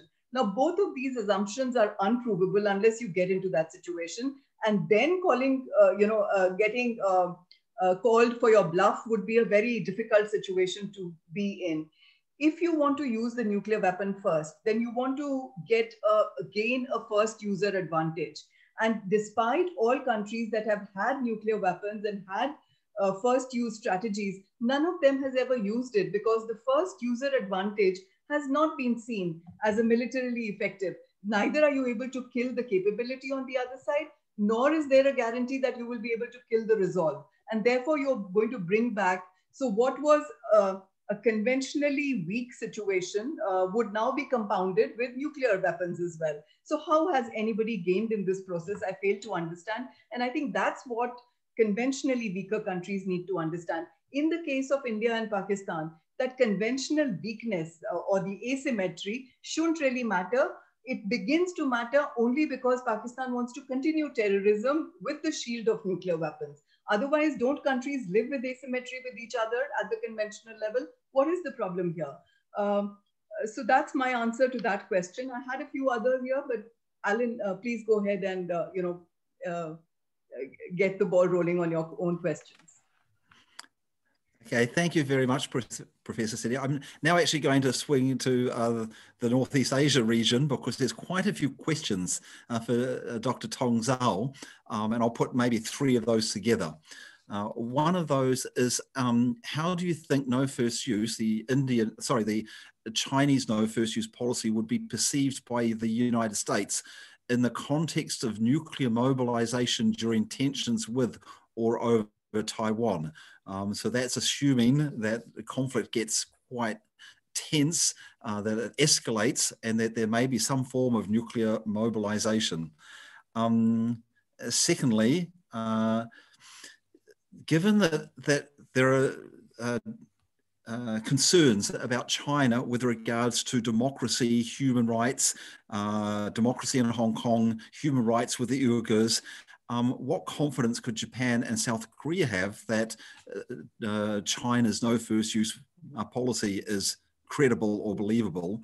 And the third one is, do you think there are chances that the Biden administration can engage with China on confidence building measures, particularly transparency measures, which again would give more confidence on policy initiatives? So the 3 that sort of have similarities in them. Before you go on to that, may I make just one short point? Oh, certainly. Okay.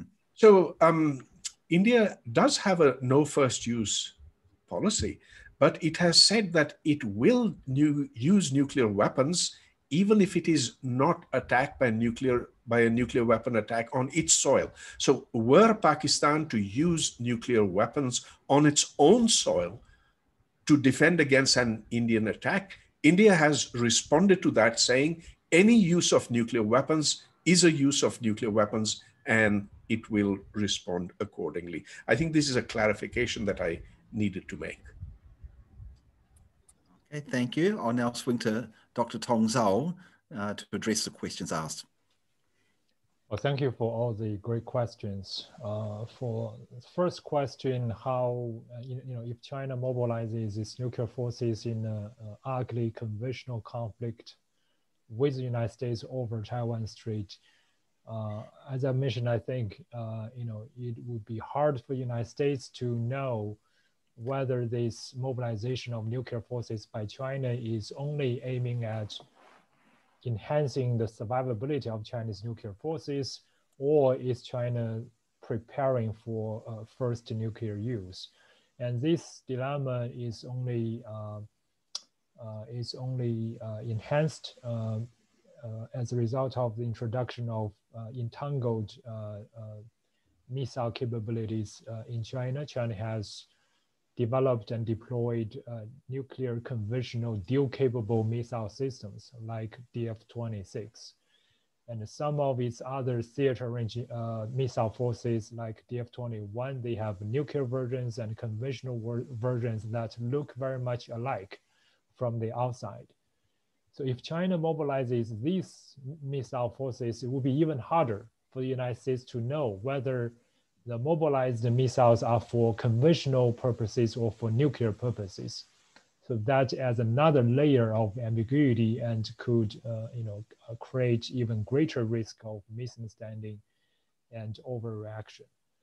So it's hard for me to say for sure how US would perceive the Chinese mobilization, but the risks of misunderstanding and misjudgment is certainly very, very real. Second question about how, given the perceived Chinese failed promises over issues in Hong Kong, Xinjiang, etc. How could countries like Japan and South Korea be confident of China's no first use policy? As I said, there are potential ways for China to address the perceived shortcomings in its no first use commitment, including to consider introducing some institutional constraint on its nuclear decision-making process, or at least to offer greater transparency on China's nuclear decision-making process. So far, we don't know if there's any institutional checks on the Chinese nuclear decision-making against its no first use commitment. And ultimately, again, it's one person decides when and whether and when to use Chinese nuclear weapons, and the authority to interpret the meaning of no first use and the scope of no first use rests with China's political leader. So it's really up to him to interpret whether a particular employment of nuclear weapons applies with China's no first use policy. Whether the experts think what no first use policy is supposed to mean doesn't really matter. So there are ways that China can enhance its credibility. So I think those are areas that Chinese experts should look deeper into. And the third question about how can Biden administration engage with China on arms control issues, transparency, confidence building measures? I don't see any strong indicator of Chinese interest in arms control measures in the foreseeable future. So any arms control engagement with China may have to start with transparency or confidence building measures. And among these issues, I think making no first use more credible is one of those areas they can start discussing. As I said, China is likely to raise the issue of no first use to the United States. And if China would also ask the United States to take measures to substantiate its no first use policy, then both countries would face the same challenge of how to prove the credibility of their no first use policy. So it would make sense for Chinese American experts to start jointly examining whether they can agree on a common set of indicators or a common set of criteria for mirroring the credibility of no first use. Does no first use requires the elimination of certain nuclear capabilities, or does it require certain nuclear operation strategy? Does it require some constraint on the nuclear decision-making process internally? If they can agree on a set of common criteria, then they should use these to guide their domestic policies. And if not, this discussion will still be useful for building better mutual understanding. Thank you very much, Dr. Zhao. Now I turn to a question for Mr. Abe. And the question is that in Europe, there is a regional common security mechanism, the Organization for Security and Cooperation in Europe, which includes as the members all of the European countries, plus all of the former Soviet countries, plus Canada and the United States and Mongolia. And although it hasn't resolved all problems, it's provided a forum and a format for building cooperation, for building agreements, and shifting from a primarily military security framework to a more common security framework. Again, it hasn't resolved everything. It's not absolutely successful, but it's provided something. The question is there anything like that possible or emerging in the Northeast Asian region, or would anything take this common security framework forward?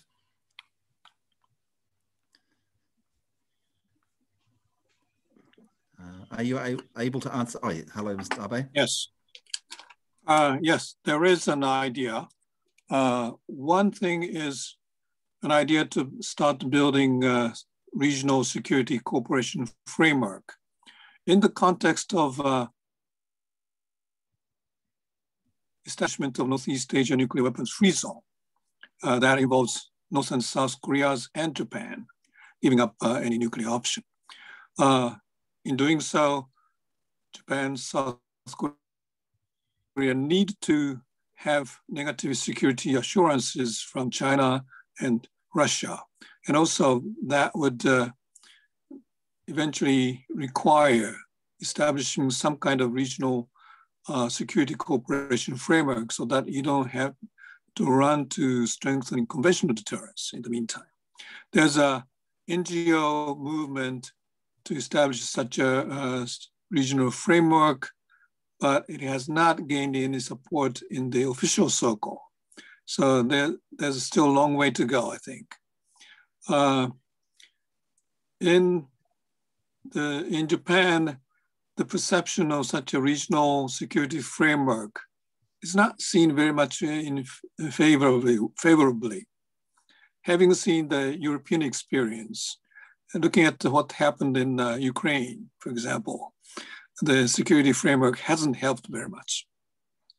And also, the security framework, in the case of a European case, involves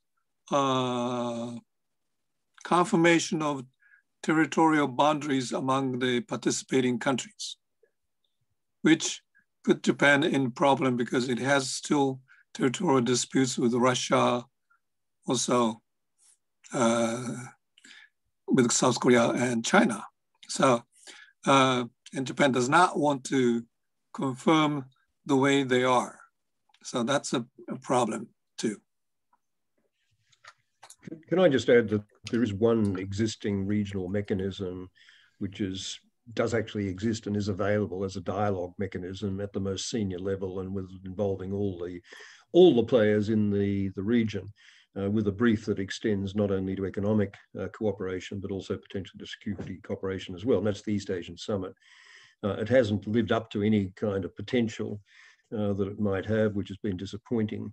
And it has tended to focus mainly on economic stuff to the extent that it's operated at all. But you do have a mechanism that is there, which does get at least all the key players gathered together annually at a leadership level with the option of at least corridor discussions about some of these issues, which will be critical in the long run if we are going to get any kind of confidence building and mutual appreciation of the necessity for a common security approach rather than a confrontational one. Thank you, Gareth, for that. And I think it's also supplemented by another of the questions here that we hear a lot about military confrontations, but there are many mechanisms for resolving conflicts or addressing conflicts that don't necessarily rely so much on the military. So there's the diplomacy, there is mediation, arbitration, there are the regional mechanisms, there's United Nations mechanisms. So there was another question from Grace Southern about how much more can these be used in these mechanisms for resolving conflicts in peaceful ways can be used in the Asian continent? Well, the record hasn't been fantastic of the willingness to employ these mechanisms, but you know, they're there, and you know, I think you've just got to rely on focusing specifically on some of the real and immediate problems that we have been addressing, and working in a quite focused way to try and build confidence around them, and just reducing the level of rhetoric and reducing basically the level of volatility and uncertainty, creating a bit more transparency, a bit more understanding of what other sides' interests are. Anyway, I mean, that's just stating the obvious, but there's no silver bullet in terms of any existing institutional mechanisms which are capable of really effective problem solving on issues as big and existential as the ones that we're embracing. It really does require serious commitment by leaderships, and be the function of serious peer group pressure from other countries and serious bottom-up pressure from civil societies if we are going to get serious movement towards relaxing some of these tensions. Thank you, Gareth. Two more questions and then I think we'll have to wrap up this because we're moving towards the 2-hour mark. And thank you everybody for your patience, and apologies for those people whose questions we won't have time to answer here, but we are saving the questions as well as all the comments in the chat box, and these will help us, and we'll look at ways throughout the campaign. As Vanda mentioned, we will be having more webinars like this. I've already put in the chat box the details for the second session of this webinar, which is later today, timed for the Americas and for Europe. And for those of you who want another round, another dose, feel free to join that one. So the last two questions I'll ask, and one is for like anyone, and this might be quite short answers. Rob Van Riet has asked, you know, what should be the model of no first use? Should it be national declarations? Should it be bilateral agreements? Should there be a global no first use treaty?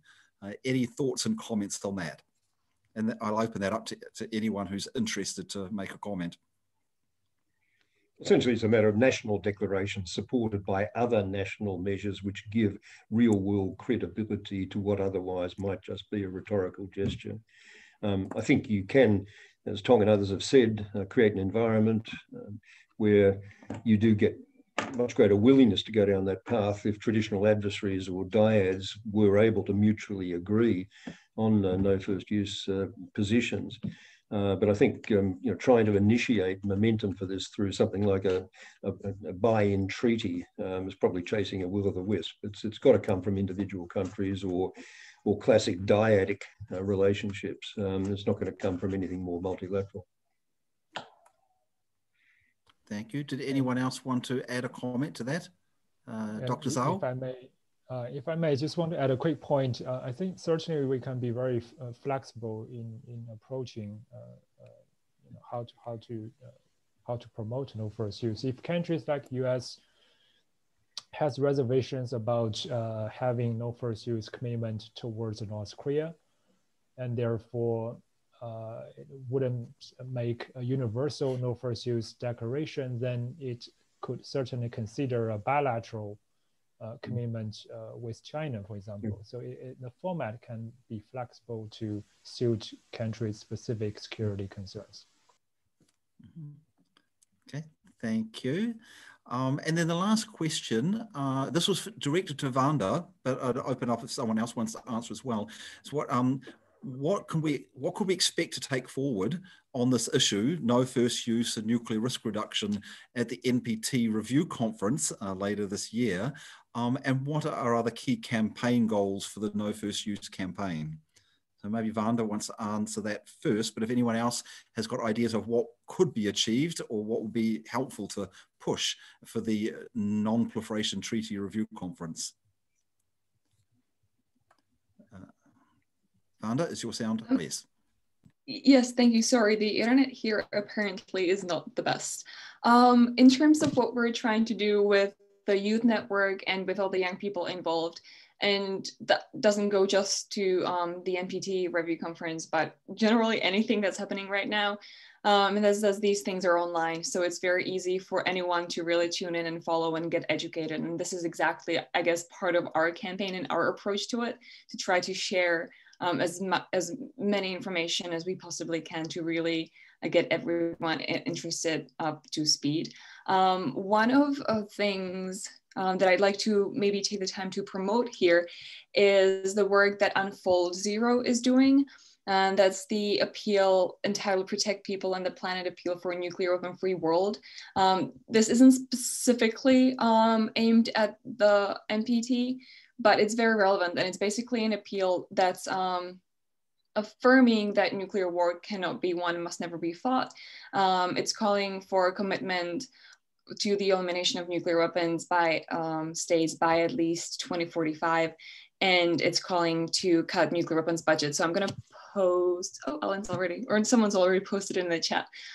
So that's an appeal that's definitely worth checking out, and we will of course be coming back to the appeal as NPT is getting closer, because it's all very, very interlinked. Thank you, Vanda. And I see Mr. Abe would like to address this question too. Mr. Abe?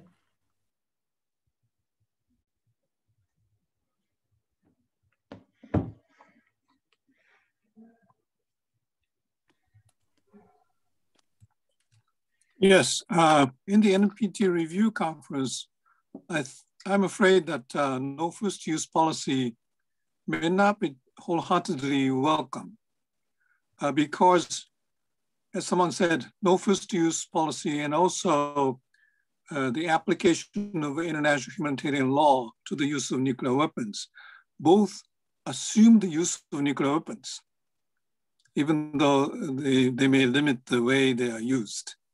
So in the NPT review conference, coming one, the Nuclear Weapons Ban Treaty, TPNW, will be a focus, and assuming some use does not help very much. So rather, I think in NPT review conference context, the issue of negative security assurance, which is a little bit similar to the no first use as far as non-weapon states are concerned, will be, as usual, will be of focus. And people want to have it legally binding commitments. Thank you very much, Mr. Abe. Well, I think we ought to send, if I can just add one thing, I think we ought to send a pretty strong message to those players in the international community, in the NPT environment and elsewhere, for whom making the best of the enemy of the good is an art form. I mean, we do have to learn the virtue of compromise, that it's not capitulation to recognize you're not going to achieve everything in one go. You've got to proceed there in an incremental way, and that getting in NFU embraced by the weapon state would be a hell of a step forward in the direction that the rest of the world would ideally like to go. I mean, I'm an idealist, always have been, always will be, but I'm also a pragmatist as well. And I think those of us in the arms control business, the nuclear campaigning business, have to just occasionally temper our idealism with a little bit of pragmatism and recognize that you're not going to get everything you want in one big go, but that you can make the world a safer and saner place by proceeding on an incremental basis. So I don't think we ought to capitulate to the kind of stuff that Norbu was referring to. It exists out there. It certainly exists in the peace movement, as I said at the beginning of my remarks, but it's not something we ought to be spooked by. We ought to stare it straight in the face and say, where do you want to get to? Do you want to reduce some of that volatility? Do you want to reduce some of that uncertainty? Do you want to reduce some of that salience that nuclear weapons obviously now have? Do you want to make some progress, or do you just want to make speeches? And I think that's a message which I hope very much you, Alan, and the people that sail with you and Vonda are prepared to get out there and to make, because it's not always a popular one. Thank you, Gareth, and thank you for, I think, reminding us that we can push for what we would like to see happen and push on the nuclear armed states, even if they may not agree to that in the NPT. The more we push, then we might get something. And we have got them to agree to things reluctantly in the past, like in 2010, when the states parties to the NPT all agreed that any use of nuclear weapons would create catastrophic humanitarian consequences, and that international humanitarian law applies at all times. These were good achievements in 2010. We also got in 2010, the agreement that all states should be making efforts to build a framework for a nuclear weapons-free world, and it mentioned the proposal for a nuclear weapons convention. And also 2010, from there came the process that ended up with the negotiations and the open-ended working group, and then back to the UN General Assembly that resulted in the Treaty on the Prohibition of Nuclear Weapons, even though that wasn't agreed, back then, nor was it agreed in 2015. But because civil society and governments were pushing for things, even if they're not agreed at the NPT, it helps build a momentum for those. And I think one of the key things that the Stockholm Initiative, which is a group of 16 countries focused on the NPT, that's what they came together for a couple of years ago, and it's a group of non-nuclear and nuclear allied countries, including Japan, South Korea, New Zealand, my country, Kazakhstan, Austria, Germany, Netherlands, and a few others. What they're pushing for is primarily to get agreement that a nuclear war cannot be won and so must never be fought. And if they can get that as sort of like the groundwork, then you can build on that. So therefore, you should have no first use policies, or therefore, you know, you need to take weapons off alert, or therefore you should stop modernizing the nuclear weapons. But getting that agreement, which is a common sense agreement, a nuclear war cannot be won and must never be fought, I think it's something that could be achievable at the NPT and could help lay the groundwork. This question of what we can achieve out of the NPT is a whole other seminar in itself. It will be discussed somewhat in the next session, and we'll put the information in the chat if you want to join the next session of this webinar. There will be, as I mentioned, that's more focused on the Americas and Europe, because it's timed for that region, but that it will include relationship to the NPT, and we will keep this debate open. We don't see that this is the end of the debate on no first use, nor the end of the debate on how that fits in with nuclear disarmament and the achievement of a nuclear weapons-free world. We're very thankful to all the speakers who have come today and spent some time really thinking about this issue and being engaged in this issue and sharing from that space, and seeing that treating this as seriously, and all the participants who've come along and treated this as seriously, stayed on, asked perceptive questions, and we will look forward to keeping engaged with you. So we thank everybody for participating in this. We look forward to keeping in touch with you as we move on, and we wish everybody to be safe in these difficult times and to keep optimism alive. Thank you very much, everybody. Well done.